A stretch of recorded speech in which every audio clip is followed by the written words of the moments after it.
in my growing conditions, I cannot attach orchids to trees, but that is something that a lot of you are blessed with a wonderful climate and you can. And my tree is going to be this one right here, but I will tell you how to pick a tree and the best tree, and we'll go through step by step, even though I'm going to do it here and I'm going to put it in my terrarium back.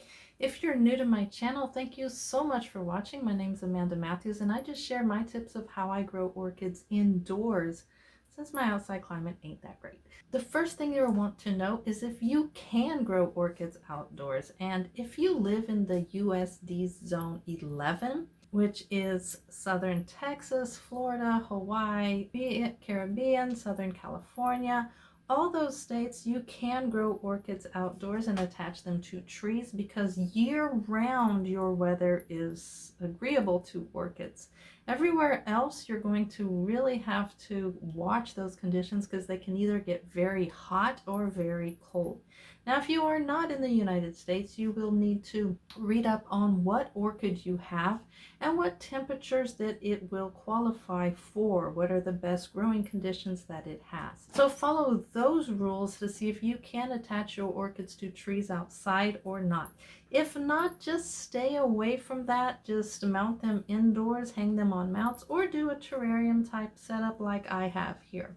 And that's what I'm going to be doing today. I'm going to attach a few Tolumnias on here and put this log inside my terrarium. Thrive in that kind of climate. Now just don't go out and tie it on the first tree that you see. You need to pick a tree that does get shade in the afternoon. The bark needs to be rough and uneven so the roots can attach. If you have a tree that the bark comes off in chunks or hunks and big pieces, the roots are going to attach to that and fall off your tree. You don't want that. You want a bark that doesn't come off in chunks and that is rough. If you have a very smooth tree, it will not work. Great trees for this are the oak, palm, citrus, avocado, anything that has rugged bark. Now when you have a tree outside, you will notice that part of this tree is going to be darker than the other side. So if this tree was still actually a tree, you can see that this part right here was darker. That's where the water trickled down and it's moister. That's where you're going to want to attach your orchid. Don't get the side that it's light because water will not naturally trickle down this side. It's going to trickle down on the darker side. And if that is also in the shade, you've got a great place to tie your orchids. Now, if you are mounting a dendrobium to a tree, it will want a little more sun than a cattleya will. And if it is in shade, it will only produce roots for you instead of flowers.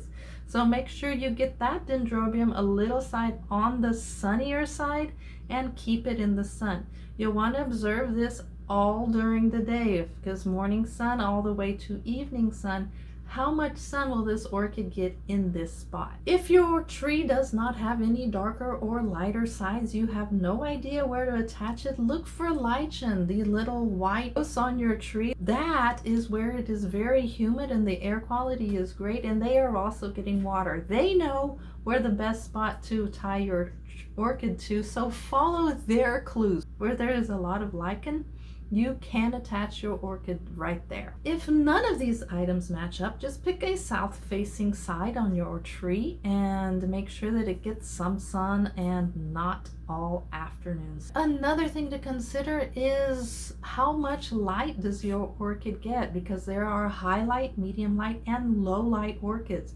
If you attach a highlight orchid to a place that has shade, that is 80% shade, it's not going to grow that great. And if you have a really shady orchid like a Paphiopedilum that doesn't like to be mounted, by the way, because there are some semi-terrestrial orchids that do not do well mounted, but like that shade. So make sure you will also observe what kind of orchid you have and where that is going to be attached to the tree. Make sure that you get one that is drought resistant. If you get an orchid that loves humidity, it's not going to do well on any type of mount, whether it be indoors or on a tree. So make sure that that orchid does have a high resistance to being dried out, because on the mount or on the tree, it is going to dry out a lot faster than it would in a pot with sphagnum moss and orchid bark. When is the best time to attach the orchid to the tree? Right after the blooms have fallen off and you only have the flower spike and you start to see those new roots appear. That is the perfect time to attach this orchid to the tree. Those roots have not yet adjusted to the new potting media. When you take them out of the old potting medium and put them on the tree, they will not feel it as much. I'm going to do these little Tolumnias and I'm going to attach them to this tree just one by one, and since these do not grow very much, they will not spread out. That is a perfect example to start on. But you can start on a Phalaenopsis, you can start on the orchid that you have. Before you actually get into mounting, make sure you have a visual of where you want your orchid on this mount. Some mounts in our mind will be great, but then when we start mounting, we'll see this really doesn't work at all. So have a visual, have a map of where you're going to plan it out. And what I always do, and this really gets me, because see this right here? See this? These are name tags that should be in pots. They're not, because I repot like 3 or 4, 5, 6 at a time, and I'll take the little name tags out. When I get done, I see all these 5 pots together. I'm like, okay, which pot goes with which name tag? So always make sure that you have a paper and write down, like on the log, this orchid goes here, this orchid goes here, this orchid goes here. And it's great if you have a notebook to do this with. I do suggest this one here, which I made, and it has all kinds of information in there that you can write down. It's a journal notebook, so you can write down, like on the space here, you can draw your log and write down which orchid is in which spot.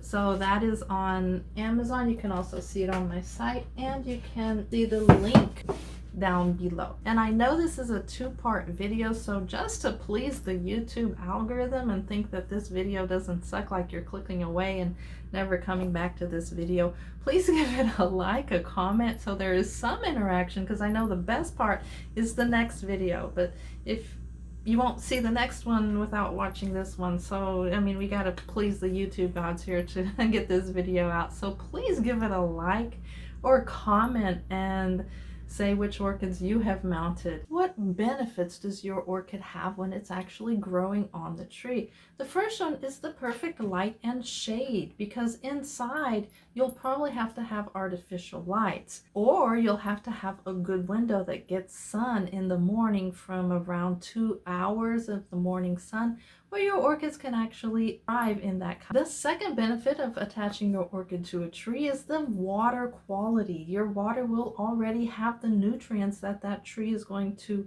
bring down as the water trickles through the bark. And when there are thunderstorms and the thunder cracks, it's going to have extra nitrogen in there, and so all these extra nutrients are going to be already in the water. It's going to be free of chlorine.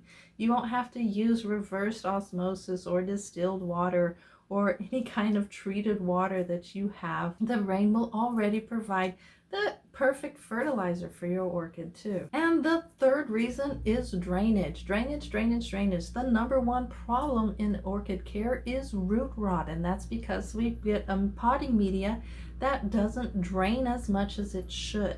So being attached to the tree, those roots are exposed and they will get the water they need and just swish it away like they need to. So that is what is perfect for orchid. Now I said 3, but they're actually 5, because the next one is pollinators. Your orchid will attract the right pollinators that it needs, so it will not be inside and, you know, attract what? Fruit flies?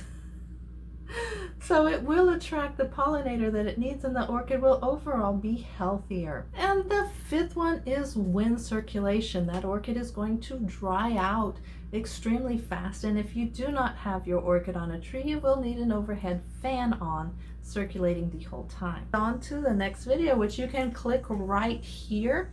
And if you do not want to get into that video, and if you already know how to mount, you can click this video over here, which is an Excel sheet which you can download for free on my site. So Thanks so much for watching and happy cultivating.